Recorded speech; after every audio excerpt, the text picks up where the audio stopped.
சாட்சியா இருக்கிறதுனாலே இவள் தான் எல்லாவற்றையும் செய்கிறார். வேதமே சொல்லுதையோ அஸ்யாத்யக்ஷ பரமே வியோமன் என்று பரமாகாசத்திலே வைகுண்டத்திலே அஸ்ய அத்தியக்ஷா தலைவனாக மட்டிலும் இருந்து கொண்டிருக்கு, சாட்சியாக மட்டிலும். பிரகிருதி தான் செய்யறாங்கிறத பகவத்கீதையிலையும் பகவான் சொல்றான், மயா அத்தியக்ஷேன பிரகிருதி சூயதே சச்சராச்சரம் கேதுனானேன கௌந்தேயா ஜகத்தி பரிவர்த்ததே.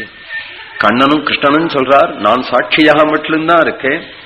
எப்படி சூரியனுடைய வெளிச்சத்துல கமலம் தானே விகசிக்கிறதோ அதுபோல பிரகிருதி பிரபஞ்சமாக விகசிக்கிறது, நான் சாட்சியாக இருக்கேன் அப்படின்னு சொல்லியிருக்கிறதுனால யோகநித்ரை சாட்சியா இருக்கிறேன்னு என்ன அர்த்தம்? யோக நித்ரையில இருக்கார் பெரிய பெருமாள்.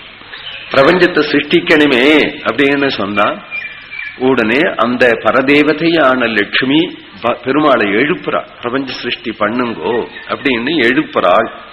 அப்ப சிருஷ்டி பண்ணணும்னு பகவான் சோகாமயத்தே பகுஸ்யாம் பிரஜா ஏஜேதி சங்கல்பிக்கணுங்கிற எண்ணமே அவருக்கு வருது.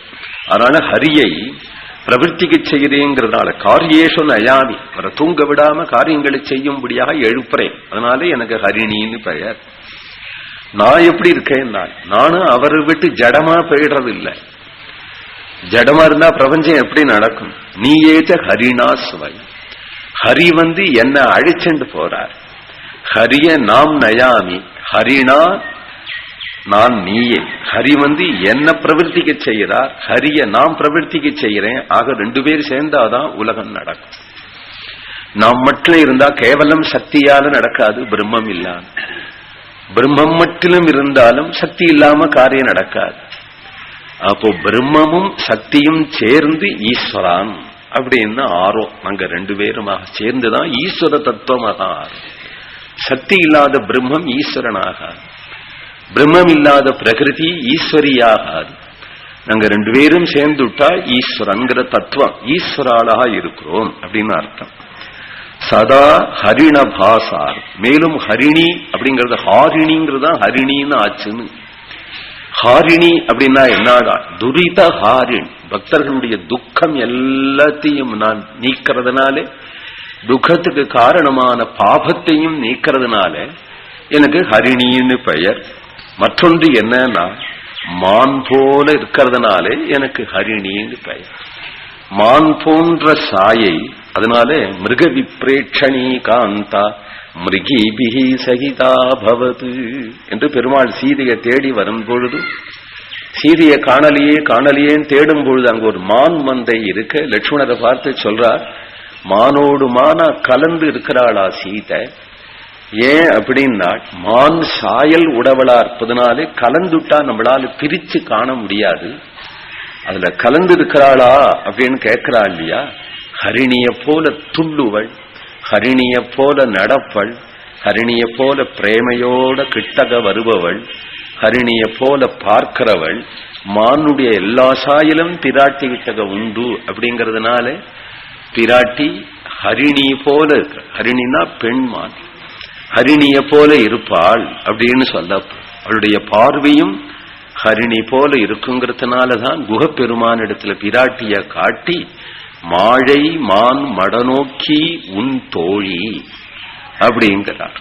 மாழை மான் மடநோக்கி, மானுடைய பார்வையில அச்சம் நாணம் மடம் என்று ஸ்திரீகளுக்கு இருக்க வேண்டிய மூணு அழகும் மானுடைய பார்வையில இருக்குங்கிறதுனால மாழை மான் மடநோக்கி உன் தோழி என்று பிராட்டியினுடைய கண்களை காட்டி சொல்றார் என்றெல்லாம் மேல அலங்காரமான பல விஷயங்கள்.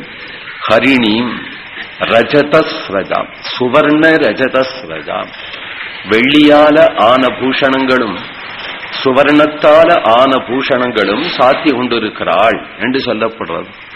சுவர்ண ரஜதஸ்ரஜாம் என்கிற வெள்ளியான பூஷணங்கள், கால்கள்ல கொலுசு, கோபியாயிருந்தா கையில காப்பு கூட வெள்ளியில போட்டுப்பாளா. இப்படி வெள்ளியான பூஷணங்களும் சாத்தின்றிருப்பாள். சுவர்ண பூஷணம், கழுத்துல சரங்கள் ஹாரங்கள் காசு மாலை, கையில வளைகள் கிரீட்டம் எல்லாம் சுவர்ணமாதானே இருக்கும். சுவர்ணமான செயின் போட்டிருக்கிறாள். ஸ்ரஜம், ஸ்ரக்குன்னா செயின் தான், அதை தரிச்சிருக்கிறாள். ரஜத ஸ்ரக்கு சுவர்ண ஸ்ரக்கு தரிச்சிருக்கிறாள். சந்திராம், சுபாவத்திலேயே சந்திரனை போல குளிர்ச்சியா இருக்கிறவள், சந்திரனை போல அழகா இருக்கிறவள், சந்திரன பிரமாணநாபம் நவகுங்குமாருணம்னு பாகவதத்துல சந்திரனை பார்க்கும் பொழுதே லட்சுமியினுடைய சாயல கிருஷ்ணன் அனுபவிக்கிறான். சந்திரனை பார்க்கும் பொழுதே அப்படின்னு சொல்றது. சந்திரன் லட்சுமியோட கூட பிறந்தம், க்ஷீராத்தியிலே இருந்து தேவியும் சந்திர சகோதரியும் என்று லட்சுமிய சொல்றது. அதனால லட்சுமியினுடைய சகோதரன் சந்திரன். நாம் அம்புலி மாமா வாவா அப்படின்னு அம்புலிய மாமான் தானே சொல்றோம். ஜெகன் மாதாவோட கூட வந்ததா இருப்பதனாலே சந்திரன் மாமாவா ஆயிடுறான், சந்திர மாமா அப்படின்னு சொல்றது உண்டு. நம்ம சந்திரன்ல உள்ள லட்சுமி ஜெகன்மாதாவான தேவியினுடையதாங்கிறதுனால சந்திரே லட்சுமிஹி பிரபா சூரியே என்று ராமாயணமும் சொல்றது. ஹிரண்மயியும் லட்சுமி தங்கம், ஹிரண்ய வர்ணாம்னு சொல்லியாச்சே, அப்ப ஹிரண்மயின்னு சொல்லுவானே, தங்கமா இருக்கிறாள் லட்சுமின்னு அர்த்தம். தங்கம் எப்படி எந்த வகையிலையும் வளையுமோ, லோகங்கள்லே தங்கம் தானே மிருதுவான லோகம், அது எப்படி வேணாலும் பூஷணமாக ஆக்கலாம் இல்லையா? அதுபோல தங்க கொடி போல இருக்கிறவள், தங்க சாயலா இருக்கிறவள், தங்கம் போன்ற சுபாவம் உடையவள். அப்பேற்பட்ட லட்சுமி. லட்சுமிங்கிற பெயர் ஏன் அவளுக்கு வந்தது? புராண விஷயம். ஸ்ரீவத்ஸலட்சுமி கிமகாகான்னு பாகவதம் சொல்றது. பிருகு மகர்ஷி மார்பல உதைச்சதும் மார்பல ஸ்ரீவத்சம் அப்படிங்கிற ஒரு அடையாளம் ஏற்பட்டது. இந்த அடையாளத்துக்கு தான் லட்சுமம்னு பெயர். அந்த அடையாளத்துல தேவி நித்தியவாசம் பண்றதுனால லட்சுமின்னு பெயர் அப்படிங்கிறது புராண விஷயம். வேதாந்த விஷயம். சாட்சிணி சர்வபூதானாம் லட்சயாமி சுபாசுபம் என்று லட்சுமிங்கிற நாமத்துக்கு நிர்வச்சனம் பண்றாள் லட்சுமி தந்திரத்திலே ஜெகன்மாதாவே. சாட்சிணி சர்வபூதங்களுடைய சுபாசுவங்கள் பாப புண்ணியங்களுக்கு சாட்சிணியாக நான் இருக்கேன். ஒரு குழந்தை தப்பு பண்ணினாலும் நல்லது பண்ணினாலும் அம்மா எப்படி பார்த்துட்டு இருக்கிறாளோ, அப்போ தப்பு பண்ணினாலும் அந்த அம்மா ஒரு அரைஞ்சு அதட்டுவள். தப்பான காரியத்தை பண்ண, நல்ல காரியத்தை பண்ணினா மடியில உட்கார வச்சேண்டு கொஞ்சுவள். அதுபோல லட்சுமி தப்பு பண்ணினா நம்மளுக்கு ஒரு தப்பல் கொடுக்கவும் கொடுப்பள். அப்போ சிறு சிறு துக்கங்கள் நமக்கு பிராப்தமா இருக்கு. நம்முடைய கர்மா தானே. நாம் நல்லது பண்ணினோமானா சுகங்கள் பிராப்தமாகிறது. இது ரெண்டுக்கும் சாட்சி. லட்சயாமி அப்படின்னு சொன்னதுனால சாட்சி லட்சயாமினா சாட்சாத் கர்ம பலப்பிரதன் நாராயணனா இருக்கிறதுனால அப்போ அப்பாட்ட சொல்றாளாம், இந்த பையன் மாதிரி பண்ணினா இன்னைக்கு இவனை கொஞ்சம் கவனிங்க, பேசாம இருக்கே நீங்க அப்படின்னு அப்பாட்ட திருத்தும்படி அவள் சொல்றாளாம்.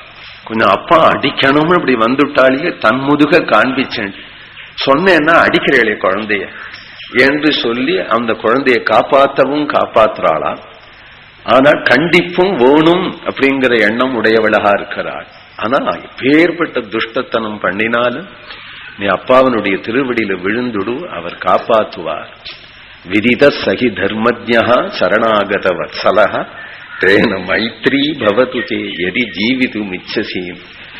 பேர்பட்ட பொல்லாதவன் துரோகி அந்த ராவணனை பார்த்து கூட கோபம் வராம சொல்றாளானா அப்ப எப்பேற்பட்ட ஒரு குணம் உடையவள் அந்த லட்சுமியை எனக்கு கொடு, நான் சாட்சாத்கரிக்கணும், அந்த லட்சுமி எங்காத்துக்கு வரணும் என்று பிரார்த்திக்கும்.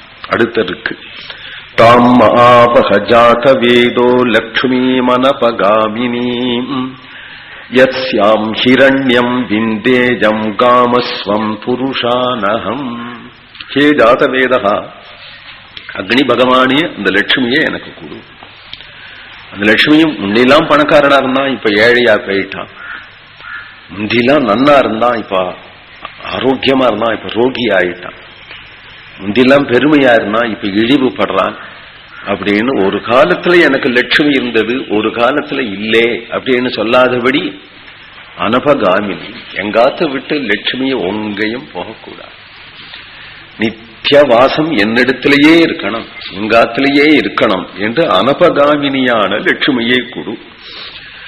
ஏன் அப்படின்னா அவள் இருந்தாதானே சர்வ சௌக்கியம். அவள் இருந்தா ஹிரண்யம் விந்தே, நிறைய கொழிக்கும். எங்க ஆத்துல பொற்காசுகளே கொட்டி குவிஞ்சு கிடக்கும். கோஷ்டத்துல நிறைய பசுக்கள் இருக்கும், குதிரை இருக்கும், கைகட்டி சேவை செய்யறதுக்கு ஆட்கள் இருப்பா. எல்லா லட்சுமி கடாட்சம் இருந்தா சர்வமும் இருக்கும். லட்சுமி கொஞ்சம் இப்படி திரும்பிட்டாளா ஆனால் துர்பிக்ஷம் தேவலோகேஷு. தேவலோகமானாலும் குட்டி செவரா போயிடும். லட்சுமி கொஞ்சம் பார்த்துட்டாளா ஆனால் சின்ன குடிசை இருந்த இடம் குபேர பட்டணமா போயிடும். அந்த லட்சுமி தேவி எப்பொழுதும் என்னை விட்டு பிரியாம இருக்காங்க. அனபகாமினி, அனபகாயினி, அனபாயினி பிரியாமல் இருக்காள். விஷ்ணு ஸ்ரீர் அனபாயினி என்று விஷ்ணு புராணம் சொல்றது. இறைப்பொழுதும் அகலவில்லை என்று திருவாயுமொழி சொல்றது. ராகவத்வே அபவத் சீதா வாசுதேவேது ருக்மணி அப்படி இன்னும் புராணம் சொல்றது. அத ராமர் சொல்றார். அனன்யா ராகவேணாகம் பாஸ்கரேண பிரபாயுதான்னு பிராட்டி சொல்றார். சீதையை விட்டு நாம் பிரியறதில்லைன்னு ராமரும் சொல்றார். ராமரை விட்டு சீதை பிரியறதில்லைன்னு சீதையும் சொல்றார். பிரிஞ்சது கதை,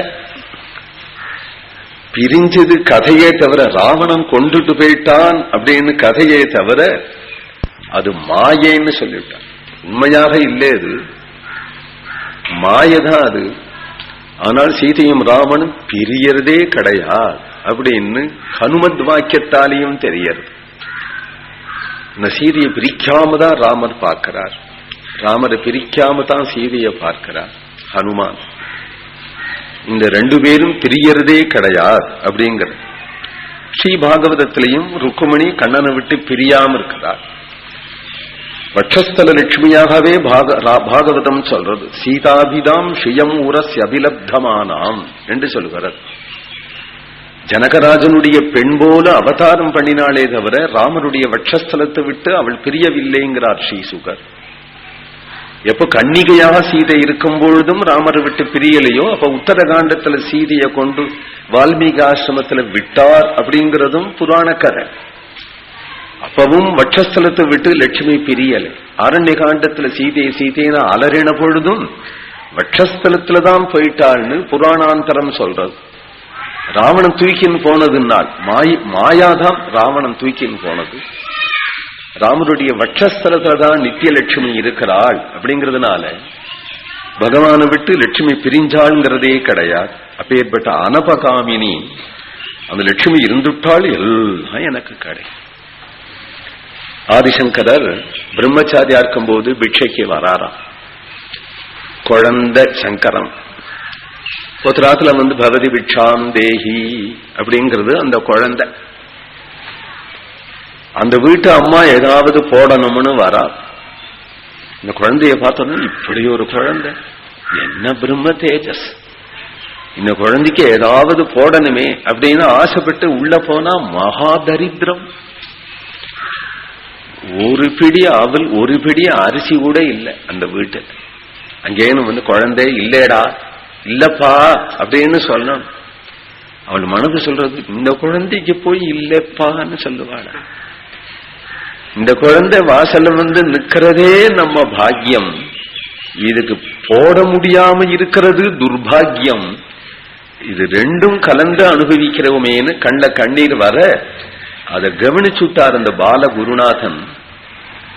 உடனே அம்மா எனக்கு அன்னம் நிறைய கிடைச்சு கொடுத்து தொட்டுக்கிறதுக்கு ஏதாவது போடுங்கிறார். தொட்டுக்கிறதுக்கு வியஞ்சனம் ஏதாவது வேணுங்கிற அபேட்சை இல்லை. இவளுக்கு ஒரு குறைய தீர்க்கணும். அதுக்கு காஞ்சனார்த்தங்காயாவது ஆத்துல இருக்கும், நிச்சயம் இருக்கும். அதுல ஒரு துண்டு போட்டுட்டாலேயே அவளுக்கு குறை தீந்துடுமேன்னு கேட்கிற. உள்ள ஓடி போய் பார்த்தா ஒரே ஒரு நெல்லிக்காய் இருந்தது ஊறுகாய். அந்த நெல்லிக்காயை கொண்டு பிட்ச பாத்திரத்துல போடுறத அவளுக்கு அப்படி ஒரு பெருமையா, இது ஒண்ணு இருந்தத அப்படின்னு நினைச்சண்டு போடுறா. குரு கட்டாட்சம் பரிபூர்ணம். அதை வாங்கிட்டு போற பாலகுருநாதர் அந்த அம்மாளை ஒரு கட்டாட்சம் பண்ணி விட்டு சந்தோஷமா வாங்கிட்டு போறார். அந்த கட்டாட்சம் தான் லட்சுமி கட்டாட்சம். ஏன்னா தெய்வம் நேர பார்க்கிறதா, குருநாதனுடைய கண்ணால பார்க்கிறது தெய்வம் தான். தெய்வம் பார்க்கிறது. அது லட்சுமி கடாட்சமாக வர்ணிக்கிறார். கனகதாராஸ்தவம்னு பிரசித்தம்.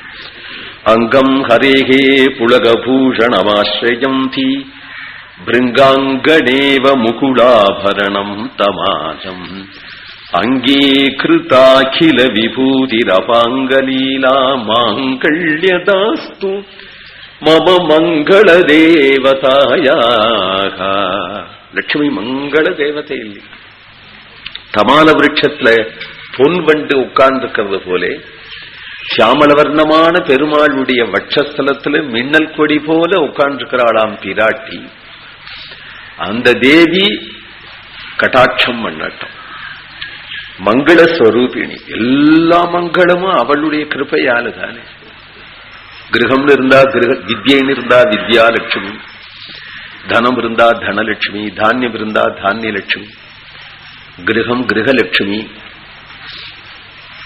பராக்கிரமம் வீரியலட்சுமி, ஜயம் விஜயலட்சுமி, மோட்சலட்சுமி, சந்தானலட்சுமி, சர்வம் என்னென்ன மங்களம் உண்டோ அஷ்டமங்களங்கள் எல்லாம் அவள் கட்டாட்சம், அவள் ஸ்வரூபம்.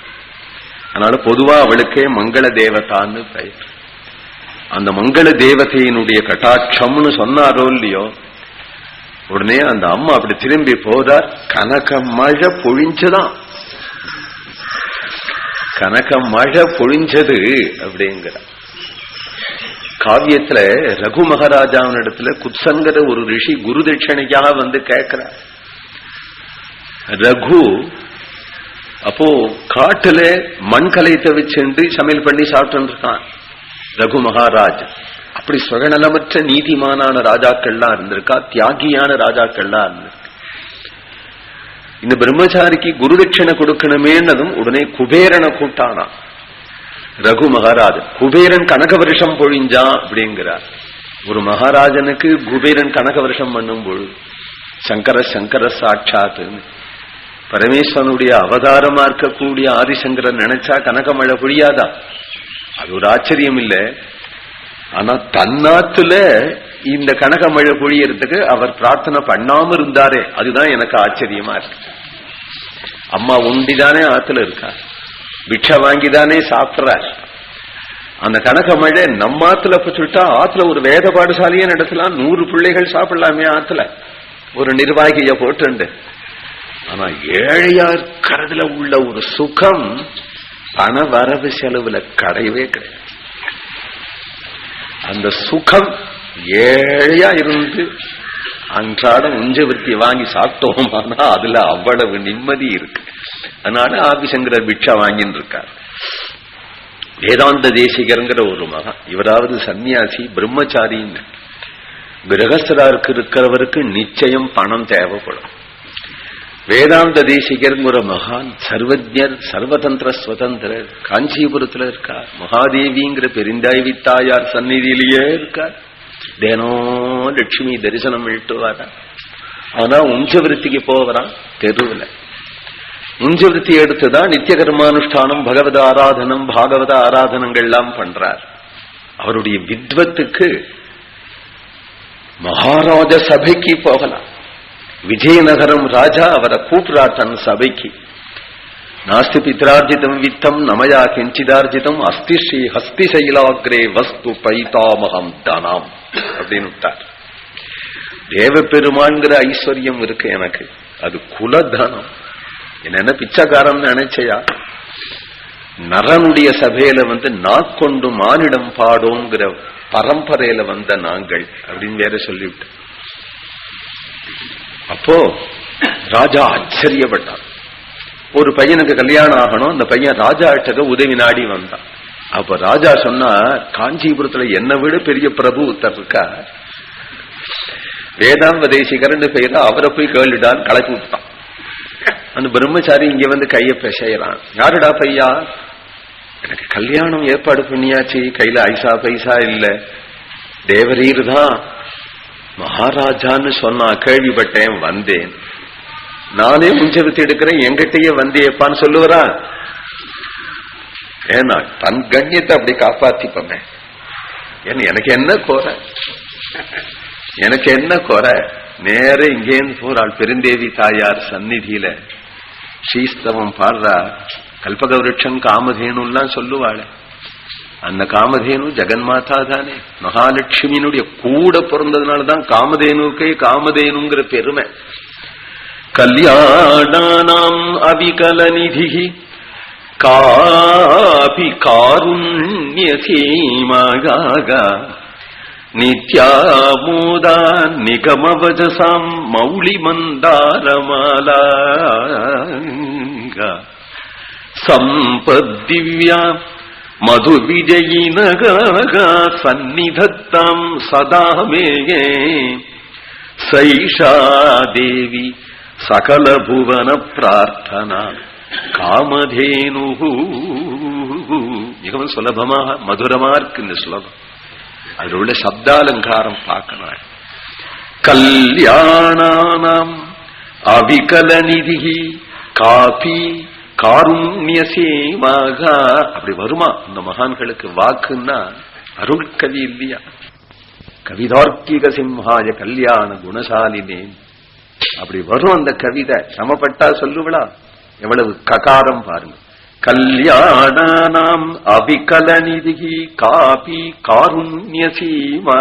அடுத்தது நித்யாமோதா நிகமவசசாம் மௌலி மந்தார மாலாகா. எவ்வளவு நகாரம் வருது, நஞ்சு வருது. எவ்வளவு மௌலி மந்தார மாலா. அப்புறம் சம்பத்திவ்யா மது விஜயினகா சந்நிதத்தாம் சதாமே சைஷா தேவி சகல புவன பிரார்த்தனா காமதேனு. அப்படின்னு பிரார்த்திச்சாரோ இல்லையோ, ஸ்தோத்திரம் தான் பண்றார், பிரார்த்தனையே பண்றார். யாருக்காவது எப்பொழுதாவது எதுக்காவது கேட்க மாட்டானான்னு இருக்காள் தாயார். ஏன்னா தாயாரிடத்துல பெருமாள் இப்படித்தானே இருந்தார். பெருமாள்கிட்ட வாழ்ந்து கேட்கல தாயார். இப்படி ஒரு மனைவியா நமக்கு, இப்படி ஒரு பட்ட மகிழ்ச்சியான காட்டுல அலைய அலைய அலைய ஒரு நாள் மான் வேணும்னு கேட்டுட்டா எப்படி லொங்கு லொங்குன்னு ஓடினார். அதுபோல கேட்காத தேசிகர் இப்படி ஒரு ஸ்லோகம் சொல்லிடவே உடனே சந்நிதியிலேயே கனகதாரா பொழிஞ்சது. பிரம்மச்சாரியை பார்த்து எடுத்துன்னு விடான்னு. இப்ப கோவில்ல விடுவாளா? கோவில்ல பணம்பழ பொழிஞ்சா கோவில்ல விடுவாளா? உடனே எக்ஸிக்யூட்டிவ் ஆபீசர் வந்து உடனே தேசிகரதை எடுத்துன்னு போடானார் அந்த பிரம்மச்சாரிய. அதனால அந்த தாயார் கடாட்சம் அடைஞ்சுட்டாளானால் நம்மளை தேடி தேடி தேடி தேடி சமிருத்தி வரும். இல்லாத போனால் பைசாவை தேடி தேடி நாம் ஓடணும் தேடி தேடி. பேசாம உட்கார்ந்து விட்டால் அந்த ஐஸ்வர்யம் ருத்தி நம்மளை தேடி தேடி வருங்கிறதுனால யஸ்யாம் ஹிரண்யம் விந்தேயம் காமஸ்வம் புருஷானஹம் அஸ்வபூர்வாம் ரதமத்யாம் ஹஸ்திநாத பிரபோதினீம் ஸ்ரீயம் தேவீமுபக்வஜே ஸ்ரீர்மா தேவி ஜுஷதாம். அந்த தேவிய நான் கூப்பிடுறேன். பாக்யாத லக்ஷ்மி பாரம்மா நம்மம்ம சௌபாகியத லக்ஷ்மி பாரம்மா. எங்காட்டுக்கு வாம்மா லட்சுமி அப்படின்னு லட்சுமியை நான் கூப்பிடுறேன். லட்சுமியும் என்ன கூப்பிடாட்டும். ஸ்ரீர்மா தேவி ஜுஷதா. நான் கூப்பிட்டதும் லட்சுமி எங்காத்துக்கு வரட்டும். அப்போ என்ன ரொம்ப புஷ்டியா வைக்கட்டும். என்ன போஷணம் பண்ற தாயார் இல்லையா ஜுஷதாம். என்னை போஷணம் பண்ற தாயார். நான் சோப குறைஞ்சு எழைச்சு நிர்வீரியனகா அபலனகா துர்பலனா வியாதிஸ்தனா போயிடக்கூடாது. எப்பொழுதும் ஒரு சோபையோட இருக்க. அப்படி அம்மாதான் பார்த்துக்கணும். அவள் ஸ்ரீர்மா தேவி ஜுஷதாம் என்று அந்த பரமாத்மா அந்த தேவி என்னிடத்துல வரணும். அப்படி தேவி எப்படி இருப்பார்? அஸ்வபூர்வாம் ரத மத்தியாம். ஏன்னா அவள் விஜயலட்சுமி வீரியலட்சுமியா இருப்பதனால ராஜாக்கள் விஷயத்துல ராஜாக்களுக்கு யானை குதிரை எல்லாம் வரும். யானையினுடைய எக்காலம், குதிரையினுடைய கணைப்பு, சிம்மத்தினுடைய கர்ஜனை எல்லாத்திலையும் லட்சுமி இருக்கா, வீரியலட்சுமி இருக்கா. நட ரங்கநாதர் காலமே எழுந்துக்கும் பொழுது யானையினுடைய எக்காலத்துல தானே எழுந்துக்கிறார். இப்போ ராஜாக்களுக்கு கால வேளையில யானையினுடைய எக்காலம் காதல விழணும், குதிரையினுடைய கணைப்பு, எல்லாத்திலையும் லட்சுமி இருக்கிறாள்னு யஜுர்வேதத்துல உள்ள லட்சுமி சூக்தம் சொல்றது. சிகும்ஹே வியாக்ர உதவா பிருதாகௌ யா ஹஸ்தினி த்வீபினி யா ஹிரண்யே இந்திரம் யா தேவி சுபகா ஜஜானா சான ஆகன் வர்ச்சசா சம்விதானா. யா ஹஸ்தினி, யானையின் இடத்துல எந்த லட்சுமி இருக்கிறாளோ, யா த்வீபினி, புலியின் இடத்துல எந்த லட்சுமி இருக்கிறாளோ, சிம்மத்துல சிகும்ஹே வியாக்ர, சிம்மத்தினிடத்துல வியாக்ரனிடத்துல எந்த லட்சுமி இருக்கிறாளோ, ஹிரண்யே, சுவர்ணத்திலேயோ மான் இடத்திலேயோ எந்த லட்சுமி இருக்கிறாளோ, எந்த லட்சுமி துர்பாகியவானா போயிட்ட இந்திரனை சௌபாகியவானாக பண்ணினாலும். விஷ்ணு புராணத்துல இந்த பிரசித்தி. தேவேந்திரன் யானை மேல வரும்பொழுது துர்வாசன் லட்சுமி பிரசாதத்தை கொடுக்க, உடனே அந்த லட்சுமி பிரசாதத்தை பக்தியோட அவன் வாங்கிக்காம அலட்சியமா வாங்கி யானையினுடைய தலையில வச்சுவிட, யானை அதை தூக்கி எரிய துர்வாசனுக்கு கோபம் வந்துடுத்து, நீ அலட்சுமிகனாக போ என்று சபிச்சு விட்டான். சபிச்ச பிறகு இந்திரனுடைய வீரிய லட்சுமி விஜய லட்சுமி எல்லாம் போயிடுது, சாதாரண ஜீவனாயிட்டு. அந்த சந்தர்ப்பத்திலே அசுரர்கள் இந்திரனை அடிச்சு விட்டார். இந்திரன் லட்சுமி போய் சந்தியில நின்னார். அப்புறம் எப்பொழுது பகவான் க்ஷீராப்தியில அமிர்த மதனம் பண்ணி க்ஷீராப்தி கன்னிகையாக லட்சுமி ஆவிர்பவிச்ச பிறகு தேவேந்திரன் லட்சுமியை சிம்மாசன கத சக்கரகான் ஸ்ரீ விஷ்ணு புராணத்தில் உள்ள ஸ்ரீஸ்தவம் ஆரம்பிக்கிறது. அவன் இந்திரன் லட்சுமி தேவிய ஸ்தோத்திரம் பண்ண பிறகு சௌபாகியவானாக ஆனான்னு புராண கதை. அதுக்கு பிரமாணம் வேதந்தாங்கிறதுனால இந்திரன் யா தேவி சுபகா ஜஜானா சான ஆகன் வர்ச்சசா சம்விதானா. அந்த லட்சுமி தேவி ஹஸ்திநாத பிரபோதினி, யானைக்கு ஒரு துள்ளுதலையும் அதுக்கு ஒரு எக்காலத்தையும் கொடுக்கிறவன். ரத மத்தியாம், ரதத்தினுடைய மத்தியில ஒரு சோபையாக இருப்பவன். அஸ்வபூர்வாம், குதிரைக்கு முன்னாடி வருகின்றவள். இப்படி எல்லாம் பெருமையுடைய அந்த விஜயலட்சுமி என்னை விட்டு நீங்காம இருக்கும். ஸ்ரீயம் தேவியும் உபக்வயேன்னு வாய், ஸ்ரீதேவின்னு அவளுக்கு ஒரு பெயர். ஸ்ரீ அப்படின்னு சொன்னா என்ன அர்த்தம்னால், ஸ்ருணோமி கருணாம் வாச்சம் க்ஷீணாமி துரிதம் சதாம் ஸ்ருணோமி ச குணைர் விஸ்வம் சரணம் சாஸ்மி சாஸ்வதம் ஷயாமி ஷயனீயாஸ்மி. இவ்வளவு அர்த்தம் உண்டா லட்சுமி. ஸ்ரீஹி அப்படின்னா, ஸ்ரீஹி அப்படின்னால் முதல்ல ஸ்ருணோமி, எந்தெந்த பக்தாள்லாம் பிரார்த்திக்கிறாளோ அதை கேட்கிறேங்கிறதுனாலையும் ஸ்ருணோமிங்கிறதுனாலையும் ஸ்ரீன்னு பெயர். அப்புறம் அவளுக்கு பகவானுடைய குணங்களை ஸ்ராவையானு கேட்கும்படியா நான் செய்யறேன் அப்படிங்கிறதுனாலையும் ஸ்ரீ அப்படின்னு பெயர். அப்புறம் இவாளை பெருமாள் இடத்துல சேர்க்கணுமே, பெருமாளை தான் ஆசைக்கணும் அப்படிங்கிறதுனால ஸ்ரயாமி, பெருமாளை ஆசைச்சிருக்கிறேன் அப்படிங்கிறதுனாலையும் ஸ்ரீன்னு தனக்கு பெயர். எல்லாரையும் பெருமாளை ஆசைக்கும்படி செய்யறேன் ஸ்ராயயாமி அப்படிங்கிறதுனாலையும் ஸ்ரீன்னு பெயர். அப்புறம் ஸ்ரீநாமி, இவர்களுடைய பாபங்கள் எல்லாத்தையும் நீக்கிறேன் அப்படிங்கிறதுனாலையும் ஸ்ரீன்னு பெயர். அப்புறம் எல்லாவற்றையும் சோபிக்க செய்யறேன் அப்படிங்கிறதுனாலையும் ஸ்ரீன்னு பெயர். சரணமாக இருக்கேன் அப்படிங்கிறதுனாலையும் ஸ்ரீன்னு பெயர். இவ்வளவு அர்த்தம் உண்டாம் ஸ்ரீ அப்படின்னு. ஸ்ரீரித்யேவச்ச நாமத்தேங்கிறார். இந்த பெயர் வேற யாருக்கு வந்து திருன்னு தான் சொல்ல. யாரும் எங்கேயும் திருங்கிற பதத்தை தானே சொல்றாள். தமிழ்ல சொன்னா கூட திருன்னு சொன்னா என்னன்னா லட்சுமி. ஆறாவது ஊரை சொல்லணும்னாலும் திருக்கோவலூர் அப்படிங்கிறோம். சிவக்ஷேத்திரமானாலும் லட்சுமி வேண்டிருக்கு. திருவிடை மருது அப்படின்னு சொல்றோம். திருவு சேர்ந்துதான் சிவக்ஷேத்திரங்களையும் சொல்றோம். திருவண்ணாமலை. அப்போ சிவக்ஷேத்திரத்துக்கும் லட்சுமி கடாட்சம் வேண்டும். சிவாலயத்துக்கு போனோம்னா துவாரலட்சுமி உண்டு. விஷ்ணு ஆலயத்துல தான் துவாரலட்சுமின்னு இல்லை. சிவாலயத்துக்கு போனோமானால் துவாரலட்சுமியும் உண்டு. வாசத்வாரத்திலேயே லட்சுமி நிலப்படியில உட்கார்ந்து சிவாலயத்திலேயே சிவாலயம் மடப்படியிலையும் அன்னலட்சுமி உண்டு. இல்லைன்னா ஒரு முட்டை பிரசாதம் கிடைக்குமா? அன்னலட்சுமி உண்டு சிவாலயத்தில். லட்சுமி கட்டாட்சம் சிவாலயத்துக்கும் வேணும். உலகத்துல யாருக்குமே லட்சுமி கட்டாட்சம் வேணும். எங்கேயும் தனிப்பட்ட ஒரு மனிதன் நாஸ்திகனா இருந்தாலும் திருவாளர் அப்படிங்கிறான். நாஸ்திகனா இருந்தாலும் யாருக்குமே திரு அப்படிங்கிற சொல்லு தமிழ்ல உபயோகப்படுத்துறது இல்லையா? எல்லாருக்கும் உபயோகப்படுத்துறது. ஸ்ரீமதி நட திருமதி திருவாளர் என்று சொல்லுது. திருக்கல்யாணம் அப்படிங்கிறான். திருங்கிற பதத்தை எல்லாரும் உபயோகப்படுத்துறது மாதிரி ஸ்ரீ.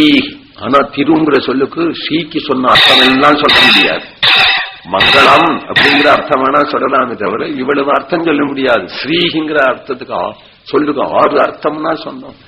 இந்த 6 அர்த்தமுடைய சொல்லு ஒரே சொல்லு ஸ்ரீ அப்படிங்கிற ஒரு சொல்லு இருக்கிறதுனாலதான் துவயங்கர மகாமந்திரத்துல ஸ்ரீமன் நாராயண சரணம் சரணம் பிரபத்தியே ஸ்ரீமதே நாராயணாய நமஹ என்று அந்த மந்திரத்துக்கு ஒரு தனியான பெருமை. அஷ்டாட்சரத்தை விட அஷ்டாட்சரத்துல ஸ்ரீ அடங்கியிருக்கா, வெளியில தெரியாது. துவயத்துலதான் தாயார் முன்னாடி இருக்கா. அப்படிங்கிறதுனால இந்த மந்திரம்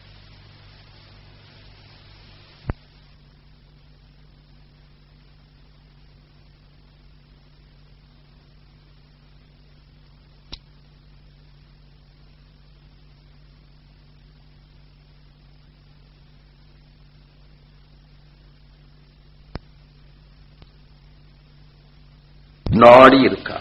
அப்படிங்கிறதுனால இந்த மந்திரம் வெளியில தெரியாது. துவயத்துலதான் தாயார் முன்னாடி இருக்கா. அப்படிங்கிறதுனால இந்த மந்திரம்